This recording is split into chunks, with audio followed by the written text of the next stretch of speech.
In 2015, the first human colony is established on the moon. In 2040, a spaceship called Event Horizon is sent out to explore the limits of the solar system, but it disappears near Neptune. It's now 2047 and inside Event Horizon, a disfigured floating body yells at pain. However, this is a nightmare by Dr. Weir, who is awakened by his alarm. He immediately grabs a picture of his dead wife Claire and says he misses her before getting to work. He's currently on a space station near Earth, but he receives orders to join the crew of the ship known as Lewis and Clark for a top-secret mission. The crew isn't very happy because they were supposed to be going home now after a long journey and traveling so far it's dangerous. Soon Weir arrives and after all the introductions are done, he gets the feeling that Captain Miller doesn't like him. DJ gives Weir an injection to get him ready for the cryogenic tank. Everyone gets in their corresponding tank and goes to sleep. 56 days later, Weir wakes up when he hears Claire saying his name. He comes out of the tank and notices the others are still asleep. The voice continues to whisper things and Weir follows it, getting startled when a hatch opens behind him. Weir makes it to the control room and is shocked to see Claire on the pilot's seat saying it's cold. He turns her around and she suddenly appears behind him at the same time, revealing her eyes are missing. At that moment Weir wakes up in the tank from another nightmare and comes out choking on the water. The crew immediately helps him and DJ reminds him he'll feel disorientated for a little while. Over breakfast, Peters watches videos of her son back on Earth, lamenting she's missing his birthday and Christmas. The ship will be arriving to Neptune in around 2 hours, so Weir finally shares the details of the mission while Miller reminds him nobody is happy to be there. It appears that a radio transmission was picked near Neptune and identified as the missing ship Event Horizon, which the crew has trouble believing. Weir explains the official story behind that ship is a lie. It was actually a secret government project to create a vessel capable of flying faster than light. This was achieved thanks to a device known as the gravity drive invented by Weir. That device could fold space-time to jump across space, which Weir demonstrates with a piece of paper. The mission had been going well, but when they finally activated the drive, the Event Horizon simply disappeared. Then Weir plays the radio transmission they've received, which sounds like lots of screaming and growling. By putting it through filters a human voice can be heard and DJ identifies it as Latin, translating the words to save me. Moments later the ship enters Neptune's turbulent atmosphere and it starts shaking a lot. The pilots work hard to keep control of the vessel and reverse the thrusters to avoid crashing, allowing them to safely reach Event Horizon. The crew is amazed by its huge size as they dock their ship. Stark does a quick scan and learns a few things. The reactor's still hot. There are several small radiation sources but no leaks. The hull's intact yet it doesn't have gravity, and the thermal units are offline so the ship is very cold. The crew could have not survived unless they were in their tanks. She uses a second scan and picks up some life form traces, but she can't pinpoint their location. The readings come from all over the ship, which doesn't make sense. Miller orders Justin and Peters to come with him to search the ship. Weir wants to come too but Miller tells him to stay and guide everyone from the communication station. The team suits up and connects a bridge to the horizon to enter it, using magnet boots to stay on the hatch. They use a tool to force it open and come inside, noticing the place is in a deep freeze and there are ice crystals everywhere. Weir tells them where each corridor goes and the group splits. Miller and Peters discover multiple explosives, so Weir explains they were added to the ship in case it needed to be split in an emergency. Miller reaches the medical bay and finds it empty, but he quickly runs a scan just in case. He screams when someone suddenly touches him, but it's just a floating glove. Peters makes it to the main bridge and finds some blood on the panel, not noticing all the rotting bodies stuck on the wall because of the flickering lights. Weir asks her to get the ship's log, but the CD is stuck in the machine. She pulls to get it out and turns around to find a dead body floating toward her. On the cameras, the rest of the crew notices the body is missing its eyes and its scars look like an animal did it. Meanwhile, Justin reaches the engineering decks and must cross a crazy-looking bridge to get to the actual room, which has coolant leaking all over the place. He scans the area as he notices a device spinning in the center, realizing this is the gravity drive. When Justin comes closer, the drive stops and the crew back in the ship loses contact with him, seeing only static. The drive opens with bright lights and reveals a mysterious liquid that Justin touches. He reaches inside it and suddenly the drive brings him in, pulling at the rope attached to his ship. At that moment the drive sends out a massive gravity wave that even reaches the Lewis and Clark, causing severe damage to the whole ship and causing the debris to hurt the crew. Soon the shaking ship catches on fire and DJ does what he can with a small fire extinguisher while telling the others to run. All this doesn't stop Cooper from going aboard to rescue his friend. Justin is expelled out of the drive and Cooper catches him before he can float away. In the meantime, Miller is also thrown back by the wave and after a few failed tries, he manages to contact Smith, who explains the Lewis and Clark is terribly damaged and on the verge of exploding. Weir points out the Horizon has air and water, so Miller orders everyone to shut down the ship and come aboard the Horizon for safety. Peters activates the Horizon's gravity and thermal units, causing all the crystallization, the coolant, and even the body to crash on the ground. Moments later the crew is gathered in the Horizon and Weir confirms he's brought most of the primary systems online. However, Stark discovers the antenna is fried, meaning they have no radio or laser. The filters aren't working well either, so even if they use the filters from their broken ship, they'll only have breathable air for 20 hours. DJ is checking the damage to their ship's hull and confirms he could repair it, but it'll take a long time. At the medical bay, Justin's vital signs are stable, but he's still unresponsive. Cooper explains what he saw and has trouble believing it because it would mean the gateway was open. Miller believes Cooper and demands to know what's inside the drive. Weir takes the crew to the drive room and explains the rings create an artificial black hole, but it's still perfectly safe. He's sure the gateway can't open by itself, so he complains when Miller orders Stark to seal the room, but Miller reminds him people are already hurt, so obviously it's not safe after all. At the medical bay, Peters is looking through the Horizon's logs when suddenly she hears a weird noise behind her. She grabs a knife and approaches a tent on top of a table, where she's shocked to discover her son with heavily wounded legs. Peters cries before she's startled by DJ, and when she looks back, the table is empty. Afterward, Peters plays the last entry in the Horizon's logs. The crew appeared to be well, but when they turned on the drive, the image became distorted. At that moment the power goes out in the Horizon and DJ discovers it's a power drain. Weir and Miller run to the drive and Weir opens a hatch to check the inner parts. At the medical bay, Justin's body starts shaking and DJ runs to check on him, only to be grabbed by Justin, who says the dark is coming before collapsing. Back to Weir. He starts working inside the drive when suddenly he hears Claire's voice again and the lights start pulsing.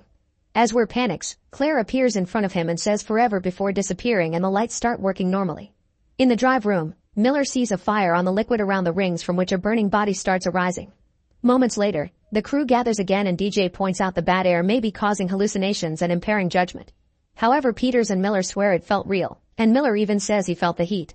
Smith snaps at Weir and blames his invention for killing the last crew, so the others have to pull them apart to avoid a fight. DJ holds Smith at knife point and reminds him there's no such thing as haunted ships, but Smith tries to punch Weir again. A furious Miller grabs him and yells at him, telling him to go out and work on repairing their old ship. In private, Stark tells Miller that those weird bio readings plus the hallucinations may mean the Horizon is reacting to them in self-defense. It's as if the ship returned with some kind of life force inside, making it sentient. With only 10 hours left of air, Peters returns to the medical bay and discovers Justin is gone. As she looks for him, some lights go out and others start flickering. Suddenly a light explodes behind her and she panics, running out of the room to find the others. As she asks them if they heard that, something begins pounding on the door to the point of bending the metal. Weir stares at it rather calmly and whispers open the door before trying to do so. Stark runs to stop him, bending his arm to snap him out of it. At that moment an alarm goes off and they notice someone is in the airlock. Peters realizes it must be Justin and the group runs to find him, however the door closes behind him. While Stark informs Miller and tries to override the lock, Justin asks Peters if she heard it and explains it shows terrible things, like the dark inside of himself from another place. Justin presses a button to open the other end of the airlock and the resulting alarm makes him snap out of it. It'll take a few seconds for it to open, but now his attitude is gone from not wanting to go back to wanting to be saved.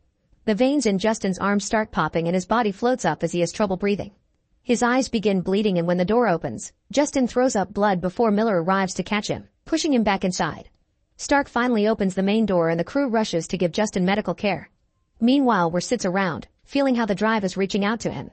Moments later, Justin has been stabilized and put inside a tank.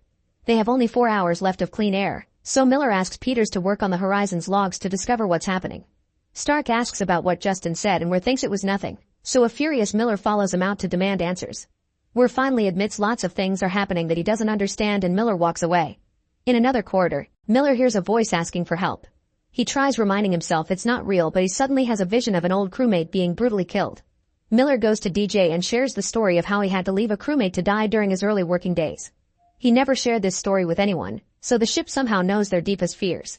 In return, DJ tells him that he's fixed his translation from earlier and the message actually says save yourself from hell. If the drive can take a ship across the limits of the universe, the duo wonders if it can reach even hell itself. At that moment Cooper finishes fixing the Lewis and Clark, but the first test goes wrong and they need 20 more minutes to plug a hole. Peters and Stark finish going over the remaining logs and are horrified to watch how the previous crew was ruthlessly murdered. A bleeding man smiled as he held his own eyes on his hands. Seeing this, Miller announces they must leave. Weir protests, saying the mission isn't over. However, Miller reminds him they came to rescue a crew and they're all dead, so it's indeed over. He'll allow them to download all the Horizon's information, but once they're far enough, he'll launch missiles to destroy it. At that moment Stark informs Miller that the bioscan has gone off the scale, meaning the drive is draining power from the rest of the ship. Miller orders everyone to leave the Horizon as fast as possible while Weir comments the ship won't let them do so. He says he's already home before disappearing in the darkness. In the drive room, Parkers and Smith are collecting as many carbon dioxide tanks as they can. Smith quickly leaves, But Peters hears the drive and starts seeing her son again. Lost in her mind, she runs right into the core and climbs a ladder, following her son. After having a vision of her own dead body, a door opens to reveal her son and Peters tries to approach him, only to fall down a hole. Her body falls out of the drive and she dies while looking at her kid. Moments later, Weir enters the room and finds Peters' body. Suddenly she hears Claire's voice and finds himself back on the bathroom of the first space station. He tries apologizing for being away for work for so long, but Claire gets in the tub and self-deletes like it happened in real life. Then Claire appears in front of him with no eyes and says now they can be together forever before poking his eyes, causing him to scream in pain outside the hallucination too. While Cooper finishes repairing the other ship, Smith notices we're exiting the Horizon and informs Miller, who has discovered one of the Horizon's explosives is missing. Smith starts searching through the equipment and notices an ID with blood on it. Behind it he finds the explosive and immediately tries turning it off, but it's too late. An explosion happens and Smith dies. The shockwave blows Cooper away from the hull as well, and now he's floating around on a piece of metal. He decides to empty his air tank, hoping it's strong enough to send him back to the ship. At the medical bay, DJ is gathering supplies when Miller informs him of the latest deaths, so he tells him to kill Weir on sight. Suddenly an eyeless Weir appears behind him and grabs him to start throwing him around. Then he puts him on a table and uses surgery tools on him. Miller hears this on the intercom and runs to the medical bay, only to find a dead DJ hanging from the ceiling with his guts spilled on the table. Afterward, Miller arms himself and goes looking for Weir. He finds Stark unconscious on the ground and wakes her up, but before he can carry her away, Weir appears on the command chair. He says the ship opened a gateway to another dimension of pure evil and when it came back, it was alive. Then he starts up the Horizon to re-enter that evil dimension and Stark tries attacking him to stop him. However, Weir easily tosses her aside. Weir gets the gun and threatens Miller at the same time Cooper appears on the window, so Weir shoots at him instead. Cooper quickly moves away and Miller jumps as Weir shoots again, destroying all the machines. The window explodes and starts sucking out all the objects in the room. Miller slides around but manages to hold on while Weir's chair breaks off its base. Weir also tries to hold on and even manages to bend a floor panel, however the pressure is too much and he gets blown off into space. The same almost happens to Miller, who finds a rope and uses it to move into another room. Then he grabs a tool to keep the door open and reaches out for Stark, grabbing her and bringing her in right before the tool breaks and the door closes. At that moment they hear an alarm at the airlock and the duo gets ready to fight, but it's just Cooper. The team agrees to blow up the corridor and separate the Fordecks as a lifeboat to escape, leaving the drive behind. While Miller runs to activate the remaining explosives, Cooper and Stark go to the Fordecks to start sending an emergency beacon. Suddenly the ship starts filling with blood and a capsule breaks, causing the blood to flood a room as well. Stark is pushed away by the liquid but Cooper manages to save her. In the main corridor, Miller sees his old crewmate, who blames him for his death before shooting fire at him. Miller has no choice but to run into the drive room, jumping right before the door closes. A flame manages to come through, causing an explosion that lights the whole room on fire. The fiery man suddenly appears inside and pushes Miller, causing him to drop the detonator before revealing he's not the old crewmate. He's actually a very scarred Weir who claims the shop brought him back. He grabs Miller's head and shows him all the horrific things he could do to the crew. Miller finds a tank in the water and starts hitting Weir with it. However, Weir overpowers him and throws him away. As the gateway opens, Miller reaches for the detonator and presses the button, activating the bomb. That area of the ship starts exploding and the Horizon is effectively split in two. Cooper and Stark get to escape in the Fordecks while the drive is absorbed by a black hole that quickly closes. The duo goes to sleep inside the tanks and 72 days later, they're found by a rescue team. Stark screams when she notices one of the rescuers is Weir. However, this is also a hallucination and the rescuers assure her she's safe. Make sure to subscribe and turn on notifications so you can watch more videos like this. Thanks for watching.